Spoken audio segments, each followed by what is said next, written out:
Okay, I want to thank everyone for joining us for this bill signing with Governor Ned Lamont, Secretary of the State Denise Merrill, and Tia Murphy, who's joining us on behalf of AARP Connecticut. We also, for off topics later on, we also have Jeff Beckham, Secretary of OPM. And if you have other specific questions relating to the bill and how it relates to AARP, Nora Duncan from AARP has also agreed to join us today. So I want to thank you all very, very much. We're going to get through the speaking program, and then feel free to use the hand raise button or enter the chat to let us know that you'd like to ask a question. So without further ado, we'll kick things off with Secretary of the State, Denise Merrill. Thank you very much, Max, and good morning, everyone. I am delighted to be here for this bill signing for a very important issue, which the governor and I have partnered on for several years now, and that is making sure that every person is able to vote in whatever election is coming up. And I think today is kind of a case study in why we need this bill, because I think right now, I was expecting to be in East Hartford at a senior center to sign this bill with the governor in person. Well, as we all know now, things change. We don't know what to anticipate exactly. And so today I'm coming to you from my office. It looks like the governor's coming from his home because he did get COVID, and we wish him well. He seems to be feeling pretty good from what I can tell. But there you go. I mean, that's why we need to make sure that every person is able to vote, no matter what happens. And there were questions about why did we need this bill? Well, here we are, because you don't know what's going to happen. And we want to make sure that no one ever has to choose between their health and their vote. And this bill goes another step toward that goal. And we have created many different mechanisms over the last few years, as we've had to react to different situations that have come up around COVID and other things. So this bill is an important step to make sure that everyone is able to vote in the November election or whatever referendum or primary comes along in between times with an absentee ballot if they need one. And so with that, I think I will turn this over back to Max, but just to say to thank the governor for his partnership on this issue and those in the legislature that helped make sure this was a strong bipartisan vote for this measure. And it included, of course, the chairs of the committee, the GAE committee, May Flexer and Dan Fox, and Matt Blumenthal, a new state representative who worked very hard to make sure this bill passed. And also my staff, Deputy Scott Bates, who's behind me here, and my counsel, Gabe Rosenberg, and the many people that worked to make sure this measure appropriately did what we wanted it to do, which was basically to mirror the provisions in the state constitution that outline how you get an absentee ballot if you need one. So with that, I will turn this over back to Max, but thank you very much to everyone who made this possible today. All right, thank you very much, Secretary Merrill. We'll go next to Tia Murphy from AARP. Thank you. Good morning to everyone. Well, my name is Tia Murphy. I'm the volunteer state president of AARP here in Connecticut. And on behalf of the almost 600,000 AARP members in Connecticut, I would like to thank Governor Lamont, Secretary Merrill, and all of the members of the General Assembly who helped get us here today. The right to vote is among the most basic and constitutional rights. AARP believes that policies should be enacted which encourage and promote maximum participation in the electoral process. And this public act will do just that. By changing the state absentee ballot statutes, we are allowing more people who are caregivers for a loved one, those whose jobs demand the lion's share of their day to be at work, and those impacted by public health emergencies to have greater access to the right to vote. These are all priorities for AARP. The fact that we are doing this press conference virtually proves that we live in a world where we need flexibility around sickness. If today were the election day, under current law, there's a good chance the governor would not have been allowed to vote. Think of that. For me, the ability to vote absentee during the pandemic alleviated so many health concerns. Clearly, I am not alone. AARP members and older voters have demonstrated they want to be able to avail themselves of the expanded use of the right of absentee voting. In my life, I have been a full-time caregiver to my father and have held demanding jobs that kept me on the road for well more than the average workday. I understand how some people simply have not been able to exercise their right to vote due to these types of circumstances. Well, those days are over. People running for office should know that voters aged 50 plus decide elections, but we want everyone to vote. AARP keeps an up-to-date voter website in English and in Spanish about how to vote in Connecticut. The site includes changes to laws, key dates, and information regarding the ballot question about early voting, which voters will vote for this coming November. For more information from AARP about voting in Connecticut, anyone can text CT Votes, that's CTVOTES for English, or CT Votar, VO, that's CTVOTAR for Spanish, to 22777. And I want to just say thank you for this opportunity to speak with you all today virtually. And Governor Lamont, we wish you a speedy recovery. Well, thank you, Tia. And listen to Tia. She knows what she's talking about. She's a former cable TV and telecommunications executive. So that's a really good background. And I want to say to Denise and Scott there in the background, and Matt Blumenthal and May Flexer and all the folks that made this happen on a bipartisan basis, I think is particularly important. Look, we learned a lot about people's appetite for absentee balloting back a couple of years ago in 2020, when the pandemic was hitting pretty hard. And I think the number of people who voted absentee was up by a factor of 7 or 8 times. I think something like 35% of our people voted absentee.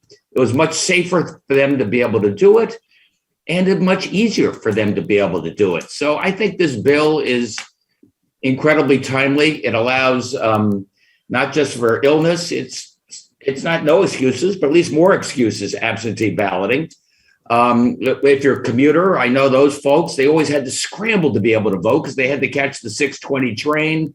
Illness or caregivers, like Tia said, this is important. And first of all, when it comes to COVID, thank everybody for the good wishes. We're not out of the woods yet. I know we're all done with COVID, but as the saying goes, COVID's not done with us. I don't know what the autumn's going to be, but it is flu season. So I think this is smart and timely to allow people to vote safely in this coming session. I hope it's the harbinger of being able to make it easier still to vote absentee. And as Tia said, just one other thing. I want people voting. I want people to know that their vote matters. I want people to have a stake in the election and a stake in the outcome. And I do believe that the more people who vote with integrity, vote with safety is the right thing to do for this state. I know we can do it with integrity. And I know Denise and company and Secretary of State's office will assure us of that. So I'm really proud to be able to sign this. And unless there's anything else, Max, shall I just sign it? Sign it. Go for it.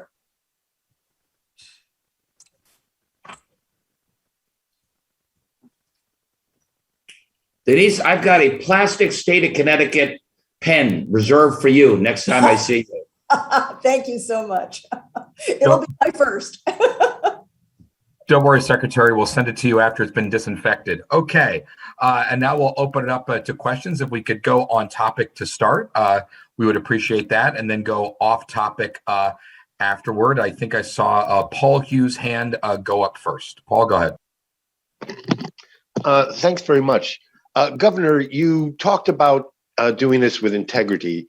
Some of the Republicans opposed to this bill are concerned about election integrity. And although voting, in-person voting fraud is very real, Connecticut certainly has had many examples of absentee ballot fraud. How can you assure the integrity of absentee voting?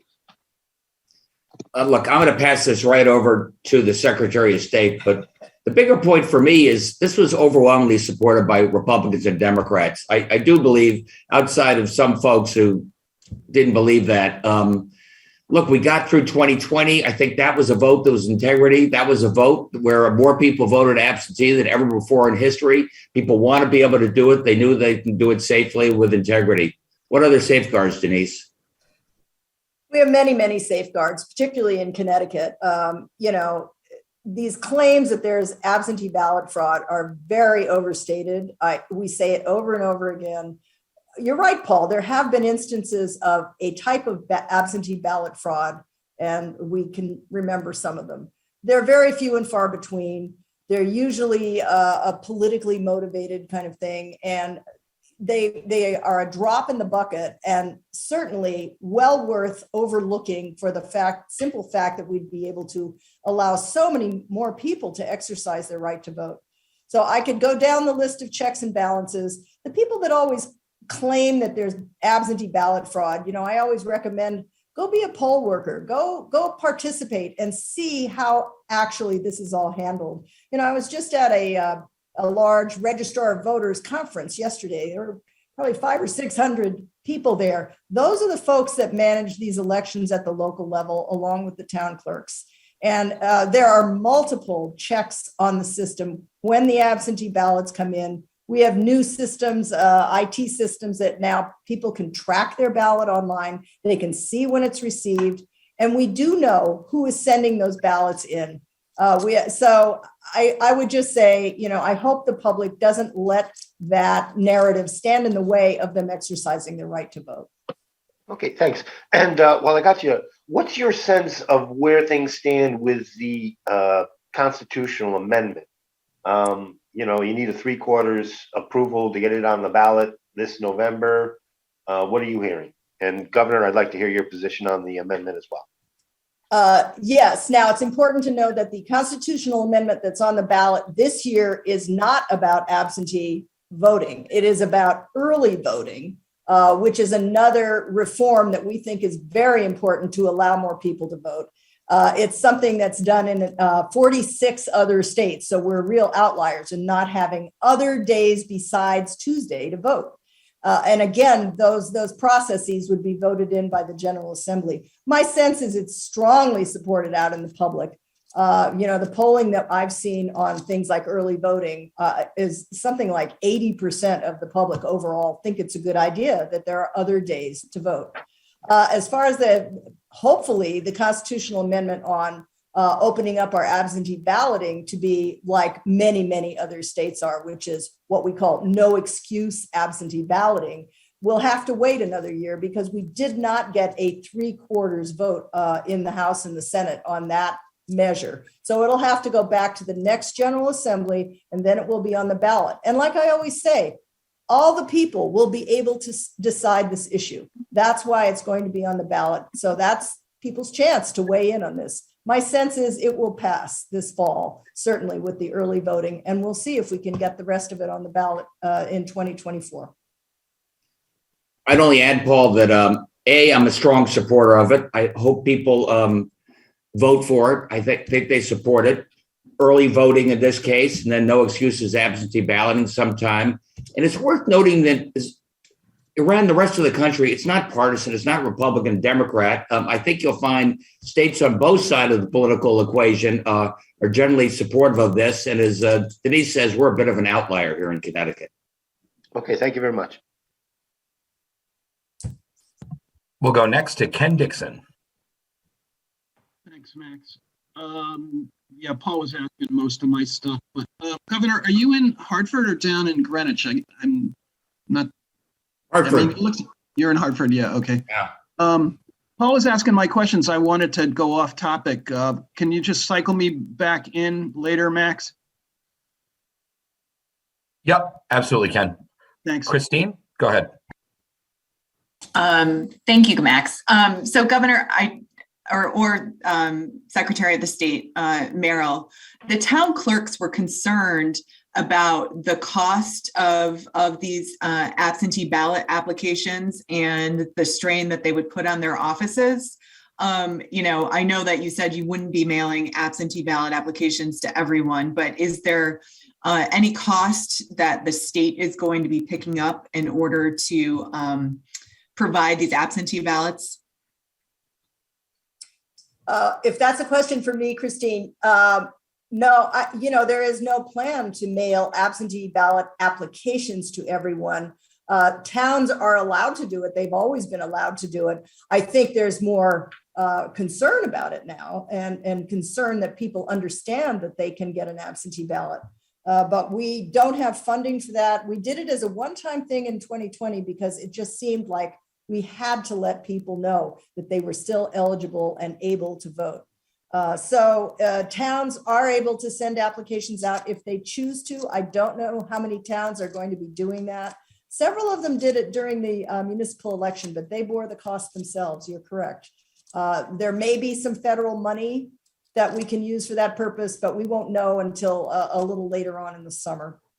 Do you think that this is going to increase the number of absentee ballot applications that are requested? I don't know. 35% was a big number of people who voted in the 2020 election by absentee ballot, but I don't know how much of that was due to the actual presence of COVID at the time. In Connecticut, a lot of people like to go to the polls, so we'll see. We have so little experience with it here that I don't really know if that's going to increase or not. I imagine it might. Okay, thank you. Mm-hmm. Sue Haig from the Associated Press. Thanks, Max. Good morning, everyone. Madam Secretary, there was a lot of debate in the legislature about the term sickness and how it should be applied. Who do you think it would apply to? Is it definitely this, if you have a child who's sick, it's your own sickness?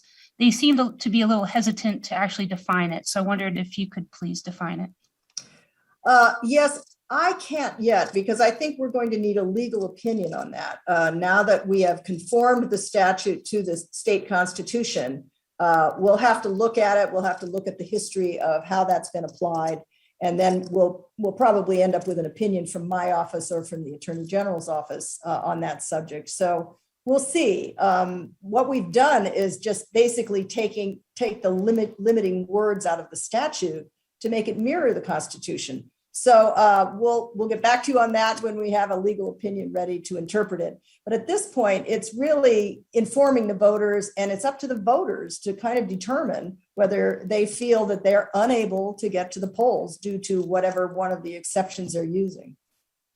But you expect that there will be a legal opinion from your office and or the AG's office? Yes, there will be. Okay. Because and how about necessary, to interpret what we've done here. Would that be the same for the part about being absent from the town where you vote? Do you expect a legal opinion on that? Or I wondered who you thought that applied to. Well, that's more clear the way it is now, because it's pretty clear that if you're absent at all from the jurisdiction during the hours of the polling day, that you would be eligible for an absentee ballot. So I think that has less ambiguity to it than just simply the word sickness. Okay, great. Thank you very much. Okay. Okay, if that's it for our on topics. Our other guests, if you'd like to stick around, you can, or we're going to open it up for some off-topic questions for the governor. Unless, Tia, you want to answer a bunch of questions about the state budget moving forward. It's totally up to you. I'm going to defer to the professionals that get paid for that. How about that? Okay, that's dangerous, but okay, absolutely. All right. Thank you so much, Secretary. Thank you, Tia, and thank you, Nora, for joining us. Thank you, Max. Okay, we will get started here with, I promise I'd come back around to Ken Dixon, and we'll go back around to Ken. Ken, go ahead. Thanks, Max. Okay, Governor, so how do you feel right now? What are your symptoms? Tell us all. Look, I feel pretty good. I felt I had really no symptoms yesterday to speak of, Ken. Today, my voice is a little edgy, and I'm going to take a good long weekend here and relax, and I think I'll be fine early next week. You're not going to seek any treatments? You're just going to ride it out then? I'm going to see. I mean, yesterday I really didn't have any symptoms, so I said, and my doctor said, if you don't have any symptoms, not as necessary. Today, maybe you can hear a little bit in the voice and some other things, so I may take a look at those treatments. Yes. And is Max keeping a running score on how many times you've been tested in the last 2 years? Is somebody doing that? Well, it's not that interesting a fact, but I see a hell of a lot of people. So I generally test, I do the rapid test myself a couple times a week. I do the PCR test a couple times a week, and maybe even more if I've been in a big event. I just went to the basketball game, for example. Let's say that was a big event. So I tested every day thereafter. And do you have a hypothesis of where you got it? Did you get it out at the basketball game? Has any contact tracing been going on? I don't know. I mean, we saw hundreds of people out at the basketball game. I saw a lot of people in Washington, D.C. got infected. They went to the gridiron dinner. I'm afraid there's community spread right now, especially here in the Northeast, especially here in New England. We're not as severely hit as New York and New Jersey and Rhode Island and Massachusetts. And I'm afraid that means we will be. But we have the ability to keep ourselves safe. We have, you've been vaccinated. I've been vaccinated and boosted, as you know. And I think that keeps you out of the hospital and keeps you away from complications. And that's what's really important. Yeah, I heard about you yesterday, and I got boosted yesterday, and I feel like crap right now. You'll be happy to know. Thank you for sharing. Can you comment on the abrupt departure of the treasurer? He's kind of turning that upcoming convention into something more than just a crowning. Yeah, well, Ken, I was taken by surprise. I thought Sean was all in. He had a pretty good track record. It was a good performing fund. He had worked really hard to get there, and it's usually a job that people keep for a while. So I take him at his word. He's got a kid going to college. He's a father, a single father. So maybe it was, family. Maybe it was money. Thanks. I'm assuming Chris and Paul are going to get into the budget, so I'm going to get off. Thanks a lot, Governor. Thanks, Ken. We'll go next to Chris Keating. Hi there, Governor. No, initially I wasn't talking about the budget. I wanted to ask the governor about the scramble for Sean Wooden. As you kind of said a second ago, you were very surprised. We're talking about a tight month to do this. Is there anyone that you are backing in this race, or anyone who you would like to see get the job? Again, it's very unusual with only about a month to do this. I'm not backing anybody. I've certainly heard from a fair number of people. A couple of things. I used to be chairman of the IAC Investment Advisory Council, so I'm a little close there. I like having people in that job. You're sole fiduciary for $40 billion who have some investing experience. I think that's helpful and important. Short of that, at least maybe manage some big organizations with a financial component to it. I think that's very helpful in a job like that. I'd like to see people that reflect the incredible diversity of this great state. I've always said that about my commissioners, and I say the same thing about constitutional officers. So with that, let's see what happens. I probably shouldn't say this, but which is when everybody takes notes. A lot of states, you're not elected. A lot of states treasurers are appointed because it's a very specialized job with a unique skill set. Not necessarily for the person with the biggest, name recognition or best stump speech, but right now we elect our treasurer. Let's make we have somebody who really knows what they're doing. 2 or 3 points of performance makes a big difference with a fund that size. Okay. Also, I just wanted to be clear. I know state party chairs and people like that usually try to stay out of these things, even through a primary. Are you saying you're not going to take a position up to the convention, or are you saying that you wouldn't even take a position through the primary on a particular candidate is what I mean by that? Little early for me to say, but I don't need to weigh in. Let's hear what the who the candidates are. First of all, that'd be sort of helpful. Maybe see how things sort out at the convention, then we can make a determination from there, Chris.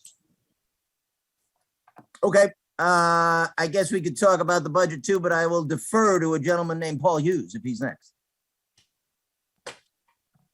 Paul Hughes. Geez, I was going to ask you about something else. No, seriously though. What's your initial reaction? It looks like basically the Democrats seem to be fairly on the same page when it comes to this budget adjustments for 2023. They certainly went along with your main tax proposals, and we also have this issue with the car tax. So maybe we could just get your reaction to the appropriations and finance committee's spending and revenue plans. And I'll start, and Jeff Beckham is here as well. I'm not sure how close appropriations and finance are. They're coming from two slightly different directions. But I think we're going to get there. I think certainly the appropriations budget, it keeps within the spending cap. We have different priorities. That's the type of thing that Jeff and Paul Mounds will be able to work through. I would just say I've asked them, or I've given them a couple of my broad principles that I think are really important before they sit down with the legislative leadership. I think it's going to be Tuesday of next week. Number one for me is follow the rules of the road that you yourselves set up back in 2017. I think they're really important. I think those are guardrails. And I think the legislature, I think on both sides of the aisle, said we need these guardrails to make sure we don't go, out of our lane. By that, I mean, in years past, there was a lot of volatility and people would always budget against the highest number. A lot of that money is very erratic, interest, dividends, and capital gains. I think that was very helpful.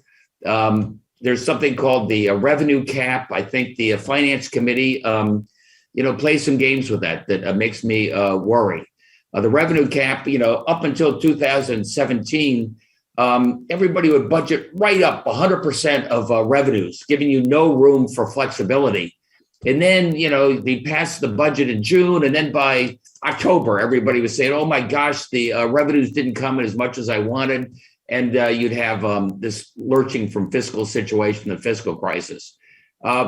I think these have been very helpful, these rules that are put in place. And so I've asked, Jeff and Paul to make sure that's a parameter. Just make sure people follow their rules themselves. I worry about going off budget, if you will, for some spending. That's just a way around a spending cap, which I don't think is helpful. We've had 3 years of surpluses, and we've been able to pay down a lot of debt. A little shout out to John Fonfara, Senator, put in place that volatility cap. I think it makes a very good sense. That's one of the reasons, we're in a relatively good fiscal situation right now. And I just want to make sure we don't get tempted to go back to the old days where we got into trouble. Well, I mean, your proposed budget was only $5.6 million under the cap. I mean, that's cutting it close. Well, we honored all the principles that I just established there, including the spending cap, including the revenue cap.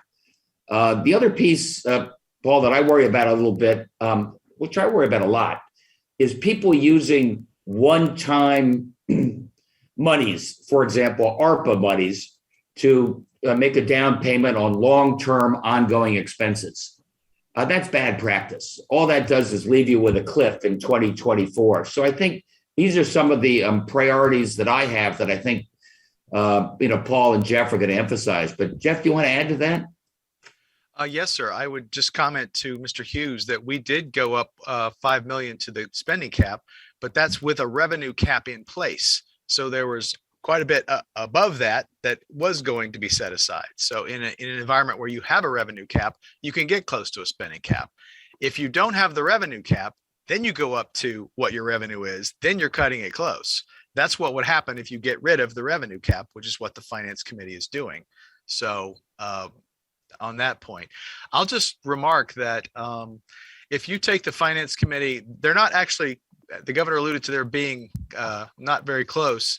If you take the Finance Committee revenues and the spending proposed by appropriations, their general fund balances, they're out of balance by $784 million. Those two work products are not aligned at all in terms of what we have to deal with. So one of the first things we're going to have to deal with is whose plan are we talking about? They're going to have to get aligned a little bit before we actually are able to sit down with them. I'll just also say one of the things we found remarkable, if you use the revenues that the governor proposed in his budget, but then take the spending from appropriations, we would have a general fund balance and we'd have about a $31 million surplus. Based on that, the contours of a deal are probably somewhere in that vicinity, but we're going to have to get down to the details with them next week. And I've seen a couple different numbers. How much tax cutting room do you have? I think I saw in some testimony $184 million, $179 million. What in terms of the ARPA rules limitations? What's that magic number? It's right where you just said. It's about 179. And that is our read of the U.S. Treasury's guidance of how we are to conduct ourselves if we are going to use the ARPA funds. And we have calibrated the governor's tax package, calibrated up, I think, $174 million in state tax cuts. But we also programmed municipal tax cuts. That's the car tax mill rate cap, which we pay for on the appropriation side by reimbursing the towns for that revenue loss. ARPA doesn't cover that municipal tax cut. So we were able to calibrate both a state tax cut package and a municipal tax cut on the car tax, which totals about 350 million, I guess, is the total. But it was ARPA compliant and within a balanced budget. And last question, can you explain how you arrived at the $784 million figure? Yes. That is, our staff took the revenues as proposed by the Finance Committee, all of their work product in terms of their revenue package, and the spending in the appropriations budget passed this week would give you a general fund out of balance by something like $784 million. And why is that? Because revenues don't support the spending? I'm just trying to get correct. That's correct. Okay. It's a massive set of tax cuts and spending at roughly where we are. Okay, so you guys are just going to hammer out how you're going to do this, how much taxes you're going to be able to cut, what taxes in what ways, right? That is the work ahead of us. Yes. Okay, well, we'll be staying tuned. Thank you very much.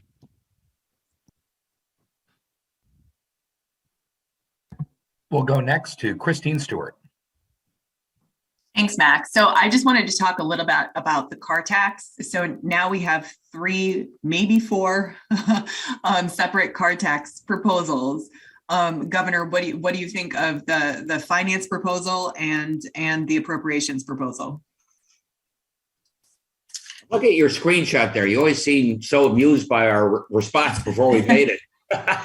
Rightfully so. I think we're all pretty close, don't you? I mean, we all want to cut the car tax. We know it's an unfair tax. We know it penalizes those towns in particular that have higher mill rates. I noticed that one of the legislative committees thought we were cutting them too much, and they wanted to raise that threshold a little bit from, say, 29 to 33 mills, something like that. That means Norwalk's not included. That means other towns aren't. You have to make judgments there, but I think that's the type of thing we'll be able to negotiate. Well, I mean, the finance committee proposal, I mean, it would reduce the amount all cars are taxed by $5,000. So even people in Greenwich would be getting a little bit of a break on those vehicles, and people in, you know, in cities like Hartford and Waterbury would also be getting a break, and probably a bigger break because the cars that they drive are valued at less money or assessed at less. I mean, is that the way to go about it? I mean, that's a $240 million proposal versus your $160 million proposal, and then the appropriations committee $100 million proposal. Governor, before you answer that, I'm not sure that's accurate. I think their tax break only applies if you're in a town that is above 29 mills. That's right. I'll double check that, Okay. but I don't think it covers all the towns. Okay, I thought that there was a fourth proposal that they adopted that would cover all. My memory is sort of like But- what Jeff said, Christine, but Okay, look, if you want to do more on the car tax side and give everybody a $5,000 exemption, then you can't do something else. That's just what the law is. So the governor's to make some choices. So if you want to, maybe you don't want to give a $300 tax credit on your home. You've got to make some choices there. And go ahead. should the finance committee and the appropriations committee then get together and figure out this $784 million difference between their two budgets before your administration even sits down to negotiate? I think that'd be a big help. Is there any motivation for them to sit down and talk? Apparently they, according to Senator Austin, they've not been able to get together. I think we're going to see how things sort out early next week. If Jeff and Paul have to get them together, they can. Between you and me, Christine, I mean, a lot of states don't have, hey, appropriations, we spend a lot. Hey, finance, we cut taxes or raise taxes. They have a budget committee, so you don't have this dichotomy. But this is the way we do it in Connecticut. We'll get together. Thank you. Keith Faniff. Thanks, Max. Governor, I wanted to go back to your point about the spending cap. I follow what you say, but I'm looking at your own budget proposal from February. You back out of this year's budget $560 million in ARPA dollars. You'd back another $250 million of ARPA dollars out of FY23. You'd use $300 million of the surplus to cover collective bargaining raises, all of which is totally legal, but you're giving yourself hundreds of millions of dollars of cap flexibility with some creativity. Can you really blame the legislature for trying to find that same type of flexibility? I think I'm going to give this to Jeff, but I think we stay within the spending cap. As I heard, as I said before, I think that's absolutely sacrosanct. And they're trying to limit as much as possible using one-time dollars for long-term operating expenses. And I'm happy to hear Jeff's answer, but you don't see yourself. I mean, certainly the Republicans would say you're being legal, but just very creatively finding a way to spend hundreds of millions of dollars extra that otherwise you'd run into trouble with the cap. I will say that some of the ARPA money we're using is because we have an emergency and we're still working through what we hope is the ninth inning of COVID. So be it mental health or not-for-profits, we'll see how much of that is a long-term ongoing situation. And we'll have a much better indication of what that is. And Keith is, a lot of people didn't like the idea that I gave bonuses. Everybody just wanted more general wage increases. I gave bonuses for a variety of reasons. From a fiscal side, it's a one-shot obligation. It's here's $3,000 for a job well done, but I don't create an ongoing obligation going forward. So we are trying to be careful on this. I was just asking about the way you're paying for the bonuses, Governor. If you're drawing the money out of the surplus and you deficiency appropriate this year, again, you're not legally violating the cap, but you found a flexible way around it. I can see Jeff is thinking, so I want to let him answer. But A bonus is a one-shot deal, so I can use one-shot money for that and not create a big cliff in 2024. But Jeff, jump in there. Yeah, it's a couple different questions there, Keith. What we were criticizing the General Assembly about is they are taking what it looks like $1 billion or will be $1 billion off budget in a separate non-lapsing account to pay for a whole bunch of things they want to pay for. I'll take as a compliment the creativity issue. We can cope with creativity. If they want to be creative and stay on budget, we can work with that. They want to take $1 billion off budget and spend it outside the cap. That's a problem. But yes, you're quite right. There's a separate question as to how much are we building in that is going to create what the governor calls a cliff. Sometimes we call it a pickup. You have to pick it up after it goes away. Pick it up with state funds. And yes, we are using surplus. Yes, we're using ARPA. We know we have, we're going to have to deal with that in the next biennium. You well know we have many tools to deal with that. We can adjust current services. We have a number of budget, creative budget solutions there. But we fully are aware that there's a couple of $100 million that we're going to have to pick up in the next biennium.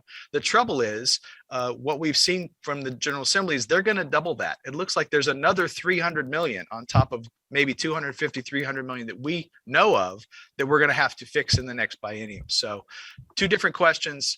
They're going outside the cap entirely with the off budget non-lapsing account. We're staying in the budget. We have a smaller amount that we have to make up in the out years. They have a bigger amount they have to make up in the out years. But we're happy to work with them and be creative. Thank you. And next we'll go to Sue Haig. Thanks, Max. Hi, Governor. I hope you feel better soon. I was hoping to ask you about the Contracting Standards Board. As you probably know, the appropriate budget restored $454,000 to hire 5 staff, and they pretty much scrapped your proposal about adding staff to the auditors. And there's also language in there that would give them budgetary independence. I wondered, what your thoughts were on this change and this proposal, and also, what your thoughts were in terms of your original proposal. In hindsight, given the federal investigation, was that a misstep?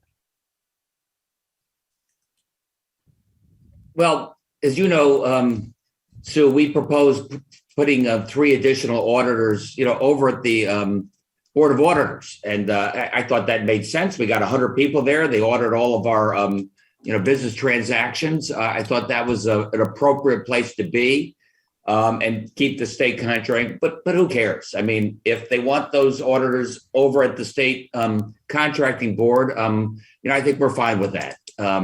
I know Larry Fox very well. I'm pretty blunt with him. I say, look, it's about transparency and integrity, but there's a lot of skepticism at the state contracting board about public-private partnerships, right? That we know that. So, and Larry's, thinking about how to make sure that really they focus on integrity and transparency and give the taxpayers confidence that their money is being well spent. So I think we're on the same page. So you're okay with what they proposed, and do you think it will bring the transparency that people are looking for, especially in light of the federal probe? I think so. I mean, like I said, we have 100 auditors. We have a amazing, group at OPM. They're auditing the municipalities. They're auditing a lot of different categories. So we have, belts and suspenders auditing the auditors, but people feel more comfortable also having a state contracting board take a second look or a third look at these things, and we're fine with that. And while we're on the subject, maybe Jeff can answer this. Have there been any new subpoenas?